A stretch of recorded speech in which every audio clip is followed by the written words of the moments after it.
Abnormal eating syndrome. ఇది జనరల్గా కొంత మానసిక ఒత్తిడికి కూడా సంబంధించి ఉంటుంది.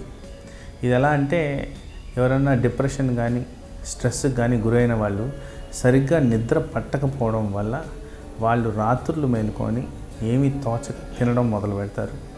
ఇది ఒక అలవాటులాగా ప్రారంభమై క్రమేణా అది కంపల్షన్గా అయిపోద్ది. దీనికి ముఖ్యంగా కారణం ఏంటంటే బ్రెయిన్లో కొన్ని హార్మోన్ రెగ్యులేషన్స్ మార్పులు వచ్చినందువల్ల అది హ్యాబిట్ లాగా మారిపోతుంటుంది. సో జనరల్గా చూస్తే బ్రెయిన్ ఒక క్లాక్ లాగా పనిచేస్తుందండి. దీంట్లో పర్టికులర్ టైంలో ఒక particular types of hormones release అవుతాయి.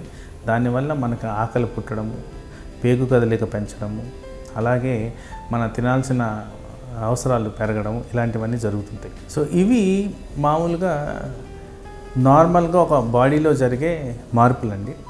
సపోజ్ షార్ట్ బ్రేక్గా అంటే 1-2 రోజులు ఇలాంటివి జరిగినప్పుడు బాడీకి పెద్ద చేంజెస్ రావు.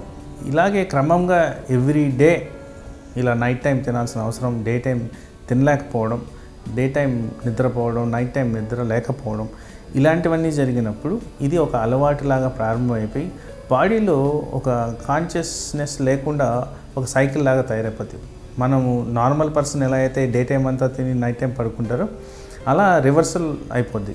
దీన్నే అబ్నార్మల్ ఈటింగ్ సిండ్రోమ్ అంటారు. సో ఈ కాన్సన్ట్రేషను, ఈ మానసిక ఒత్తిడి ఇవన్నీ పెరిగి పేషెంట్కి ఈవెన్చువల్గా ఈ బీపీ మీద ఎఫెక్ట్ రావడం. ఎందుకంటే మనం మర్చిపోకుండా ఉండాల్సింది ఏంటంటే నిద్ర అనేది హార్మోన్కి సంబంధించింది. అలాగే బాడీలో బీపీ రెగ్యులేషన్ కూడా హార్మోన్కి సంబంధించినవే.